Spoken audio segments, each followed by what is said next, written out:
Hello and welcome to this episode of The Scoop. I'm Holly Pasquinelli, Community Relations and Education Specialist at Fort Wayne Animal Care and Control.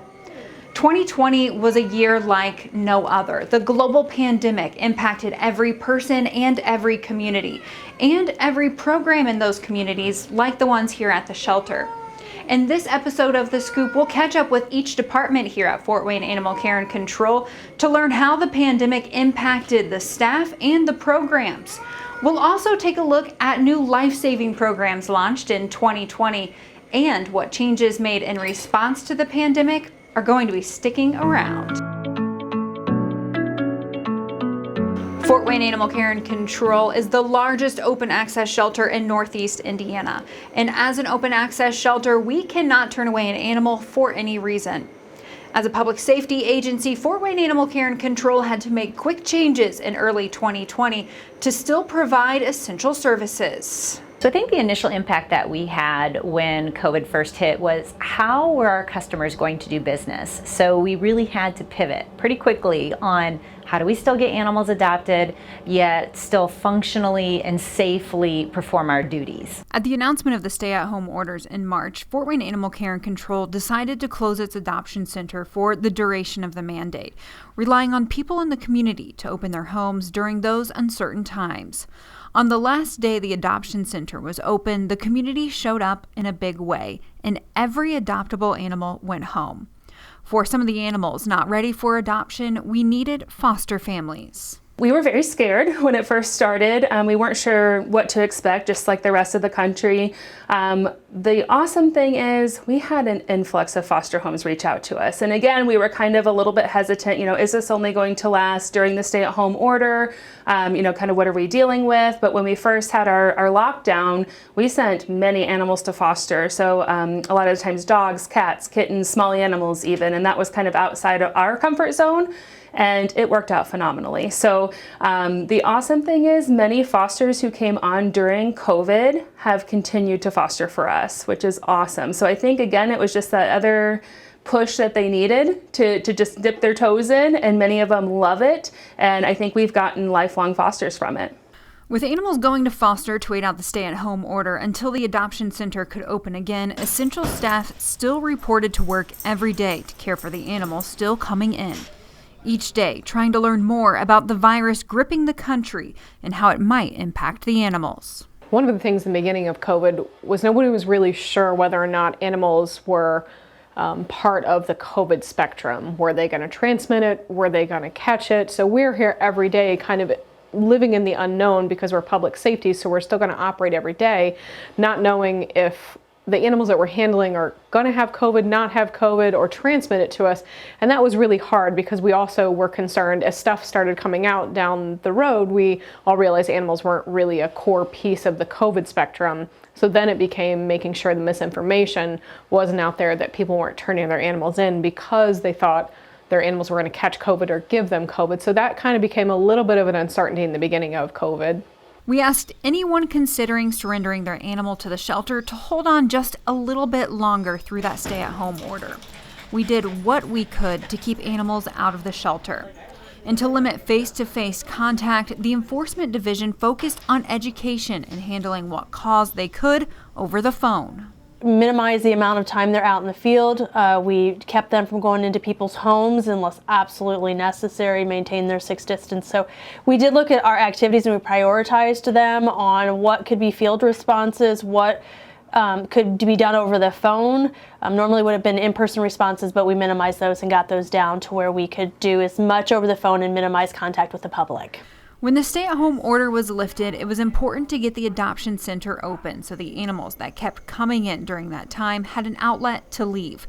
We also relied on our rescue and shelter partners. But opening back up and moving forward meant the shelter had to make changes to every department. So the first thing that we did is our adoption program. They definitely worked on streamlining the adoption process because we knew we had to get people in and out quickly, yet still make those proper matches. As far as the receiving side, it was a little bit different since we tried to really push our intake by appointment, especially for owner surrenders and euthanasia requests. We needed to monitor the building population. So pushing those appointments was definitely the most important factor that we had. We also had everybody wait outside. We don't have the ability to socially distance in our lobbies as much as we'd like to, so we asked people to wait outside. We would bring them in as space allowed to do the interactions as needed. And with the new procedures in place, we were ready to take on the rest of the year. The majority of the animals coming into the shelter are brought in by animal control officers who work out in the community 7 days a week. Our team of dispatchers field thousands of calls each year, ranging from possible cruelty and neglect cases to simply education questions.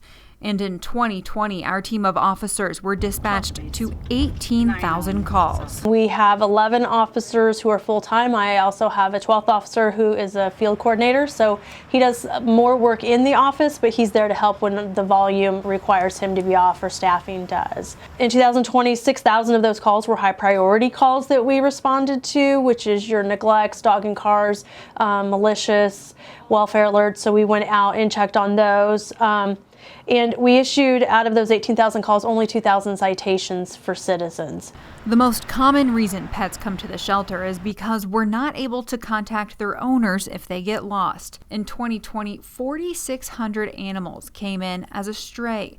Only about 1,700 were returned to their owner. Nobody thinks it's going to happen to them, but almost everybody loses a pet at some point. So having that ID tag on the microchip, an ID tag really helps a neighbor or somebody else call that person on their own without having to get us involved. But if it has ID, we're going to do everything we can to get that dog home without bringing it into the shelter. We had over 300 animals the officers were able to return in the field because we either had up-to-date information in our system or it had an ID tag on it. Animal control officers are often the first interaction people have with our agency, and they're able to provide resources to help keep pets in their homes. They're able to see what they really truly need. So there's officers if people need dog houses, we work with them to get dog houses in there. If they need straw. There's people who maybe just need a little bit of medical help, either medications or maybe an exam, and our officers are able to look at ways to help them to keep the animals in the home, to just get that exam that we need, and any assistance we can do, we help them with that. They do have training certificates they can give to the people who are getting frustrated, the dog's roaming. The officers go out and they check the fences. How's the dog getting out? So that's the true, when we have stray running and they're getting frustrated, the owners, we try to find ways to help them. And we can come back here and see if there's funding or resources that we can get for them to get the problem solved for them, to keep in the home. And providing resources to help citizens keep their pets at home where they are already loved has been the focus of new programming at the shelter over the past year.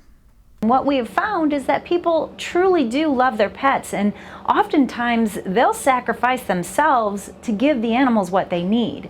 So our pet retention services are really just to assist those that are having a little trouble. Is it financial? Is it behavior? Is it something to just get them back on their feet so we can keep those pets in the loving homes where they belong? And that's what we're shooting for, because that's not fair for us to say, well, you don't have the resources you need, but let me give it to somebody else that does, when we are perfectly capable of providing them the resources that they need to keep their pets. Ultimately, when they keep their pets in the homes where they're known, where they're loved, where they've lived majority of their lives, it decreases our population. So then when we do get animals that absolutely don't have another alternative, we can work with them and make sure that we're making the most responsible placement possible. It's the best feeling ever to be able to offer resources and mitigate any sort of animal coming in, just because I know it helps not only the person that wants to keep their pet in the home to begin with, but it also helps our staff and helps other animals that actually need to come into the shelter. The Pet Retention Program works to address barriers to pet ownership.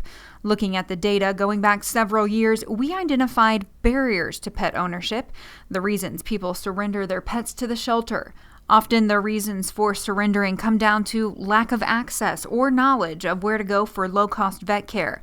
lack of access to professional training, or they just need help getting their pet spayed or neutered. Now, staff talk with the pet owners before they come to the shelter to get a better understanding of why they feel like they need to surrender. Then we are able to connect them with those needed resources in an effort to help them keep their pets. In the fall of 2020, we added the Pet Behavior Help Program to the lineup.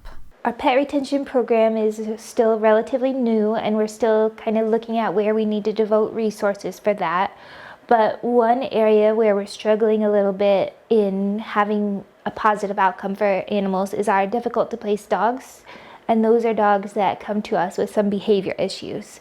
So what we would love to do to grow our pet retention program is to grow our behavior certificate program, where people can fill out a form and then they get a $50 certificate to use towards a positive certified trainer. So we can help keep these pets in the homes where they're already loved and not go through the transition of already having a behavior issue, then the stress of a shelter, then the stress of a new home. We would love to be able to help the original owners keep their pets and work through the behavior issues. That is a donor-funded program, and we have some awesome trainers that are participating too. To address the need of access to basic vet care, we hosted our first ever rabies vaccine drive-through clinic in November. During the clinic, more than 120 animals were vaccinated. We got a lot of positive feedback from that. I'd like to be able to hold those more. People were very grateful. I think people have good intentions. However, with schedules, right now during COVID and the vets, they are doing the best they can. And unfortunately, rabies and just your average exams probably don't take precedent. So that was an opportunity for citizens to come in and get the resources they need and get the rabies vaccine and not end up in court for something that they truly want to get. Is just finding where they can get it done at a reasonable time. And coming in on the weekend was great to have. People are open on the weekends and versus during the week when we have jobs and lives and kids and everything else. A lot of sincere thank yous from people that obviously didn't have other options and really wanted to do the best they could for their pets and felt really good about being able to get that done. So yeah, I think it's a great thing for us to do and hopefully something we can do more of in the future. And with the growing list of services, the shelter is already seeing an impact of the pet retention program. I think it's going really well. We didn't really know what to expect when we first started. And since we've been gathering stats over the past year, we've came across the number of 27% of the number of animals that after having an appointment, they either were able to find an alternative to surrender or they were a no-show. And what that equates to is out of the over 1,000 appointments we had, about 270 of those animals did not show up into the shelter, which that's about one animal for every business day that we've been open. In 2010, more than 13,000 animals came to the shelter. In 2020, that number was drastically lower at about 8,000 animals. When we proactively work to keep animals in their homes where they're already loved, the impact is profound. In 2010, only about 29% of the animals that came to the shelter would leave. In 2020, after years of developing life-saving programming across every department at the shelter has a live release rate of 83%. Live release rate didn't really resonate with me personally until probably about, I would say, 5-ish years ago, big time. So knowing that we're in the 80s now, that's pretty huge. Those are numbers that were reserved for humane societies that have limited access shelters, the people that can say no, the people that don't always have to take everything in. So when you're looking at a large shelter like us and we have those doors that don't close, it's pretty cool that we can say we're in the 80s now. We're above average when it comes to live release rate, so that's pretty awesome. And in 2020, no animal was euthanized for space. We used to euthanize all the time for space, purely because we just didn't have the room. Our transfer partners didn't have room, or we didn't have enough transfer partners or options. Community cats made a huge difference in that factor. And so just looking at the shelter euthanasia reasons, space isn't a number one factor anymore. And that's critical for us. We needed to make sure that we got rid of that because that's not an okay option to euthanize for space. And no life-saving program has grown as quickly as our foster program. When I first started in the program, I think we were averaging maybe like 150 to 200 animals through foster care, and that was just back in 2015.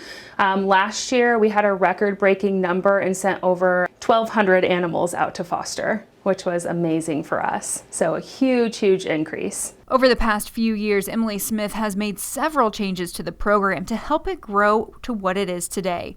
First, she made it easier to become a foster family.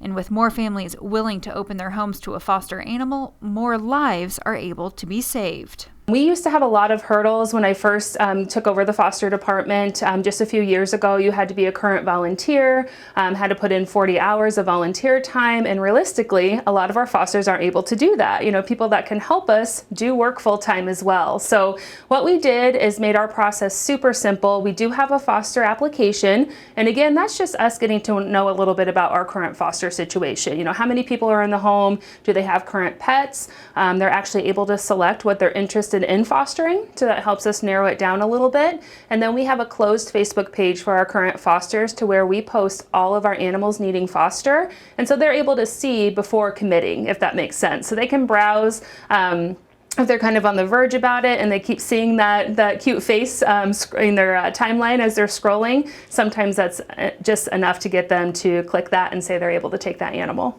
All while growing the foster program, Emily also oversaw the volunteers.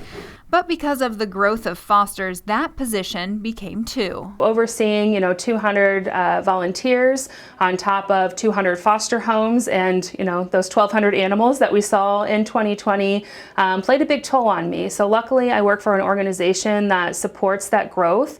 And when I had just a mini meltdown last summer and like, hey, something needs to change because I just can't keep up. It's a lot of work.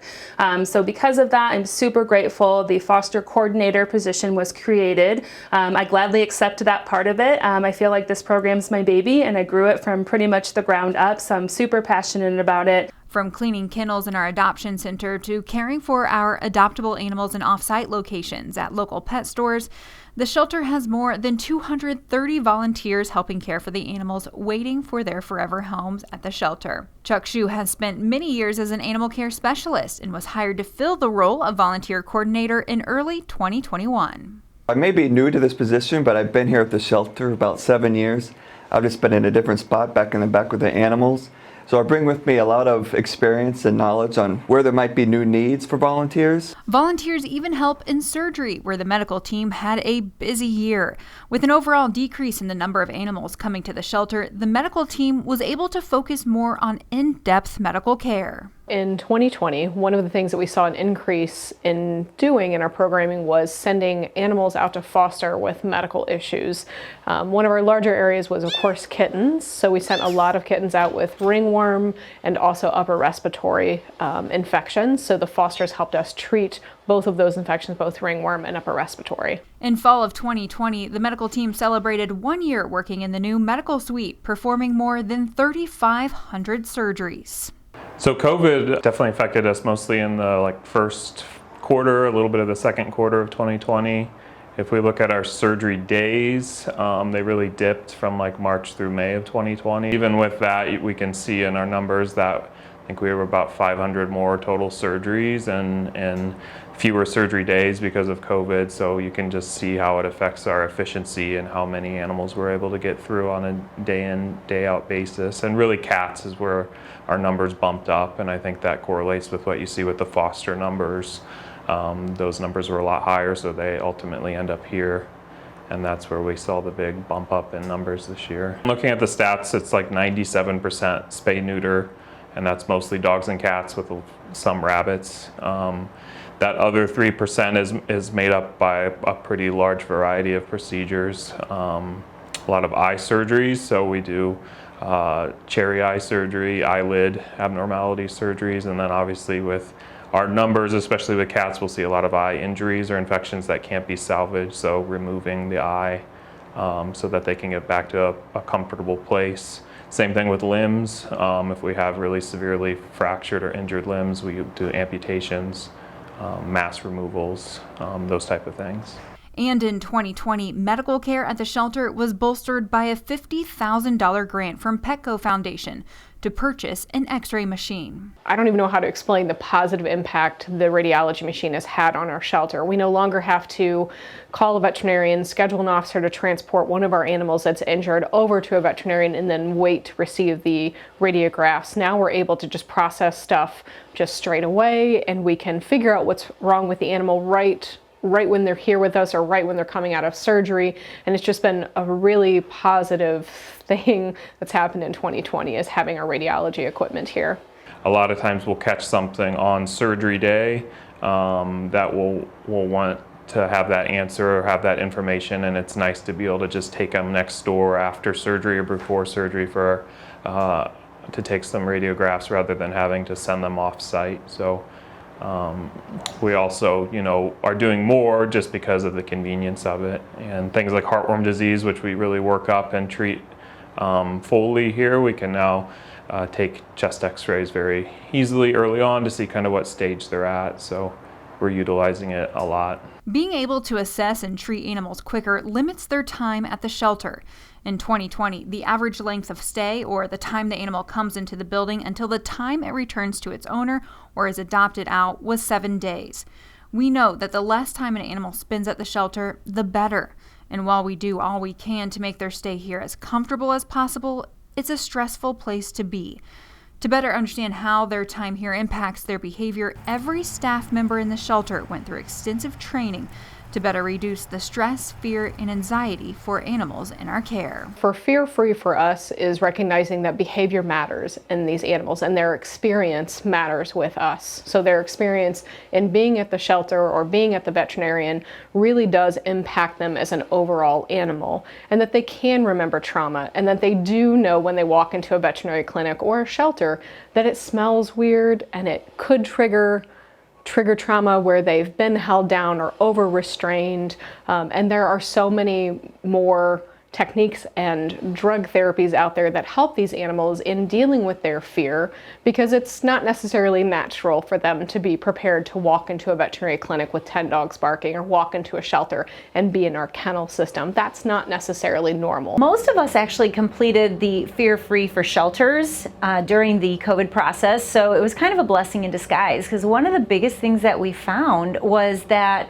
our walkthrough process that we basically do for the humans was not very good for the animals. So what we're finding is our animals are less stressed without people just kind of staring and gawking at them or look how cute they are. So even though us as humans, we just want to kind of go see the animals and check them out, animals just like humans need that downtime. So it was kind of a blessing in disguise to have that, and it's changed our whole perspective on how we're going to have people interact with the animals.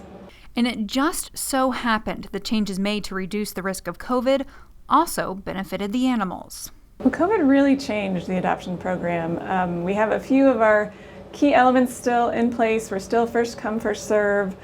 We still have you fill out the adoption profile, but things are just a little bit different in our process. So people aren't necessarily walking through the building now. We're doing a lot of counseling over the phone when you arrive.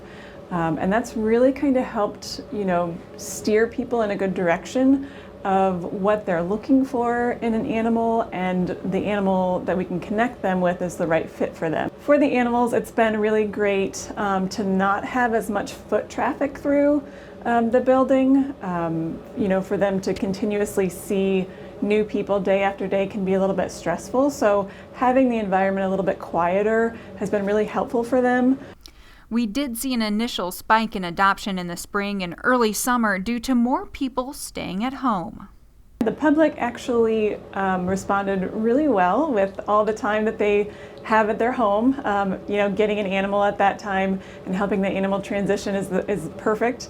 So the adoptions did increase for a period of time. Last year in 2020, we had about 2,500 animals adopted. That's been fairly consistent with previous years. However, because we have had less animals coming into the shelter, we have had less animals also getting adopted. So it's been fortunate for us, and with a little bit lower animals in adoptions, we are able to spend a little bit more one-on-one time with the animals that we do have and really help them, adjust from a behavior standpoint. With people not able to walk through the adoption center to find their perfect pet, we relied heavily on the power of social media to bring the animals to them. It's really nice to be able to have this tool to be able to put forth educational things that we need to hit on to kind of help people be positive and responsible pet owners. So that's really helpful. And then just getting our animals adopted faster is awesome. They don't like being here. Even though we love being able to spoil them and keep their stay as fear-free as possible, it's not as great as a home. We are thankful to be able to have a great following to be able to get them adopted quickly. Holly Eggleston, with the help of the Humane Education Department, oversees social media, marketing, and fundraising. Donor dollars are an essential part of the shelter and help us provide foster care, medical care, and educational programs here at the shelter. Normally raised through big events, this year it just wasn't possible, so we went virtual. It was a little bit tricky to navigate, kind of getting engagement, and that's where our social media following comes in, is that we really need to reach out to people and try to drum those funds up that we would normally be raising through in-person events. We did our Halloween event online this year, and it was pretty successful for our first time. It was a little bit challenging switching people from our really fun, awesome event we do at Franke Park every year to an online event, but we still got some great participants in really cute costumes. With the community support and grants from various organizations, we were able to continue to provide life-saving care in a year filled with uncertainty. Everyone is so generous, and we were so thankful for that. We were able to end the year pretty much where we wanted to be, which was awesome. We had some great benefactors like Petco Foundation that we work with often. They were able to give us a $50,000 grant, which was huge. It made an amazing difference. Best Friends Animal Society gave us $15,000 for our foster program to buy supplies and things, and that was amazing. Because of COVID, our foster program really had to step up, and we were able to save way more lives than we've ever imagined, and part of that is in thanks to Best Friends. And then Oxbow, which is a small animal supply company, they gave us a grant for small animals, and we were able to make over our small animal area, which was really helpful.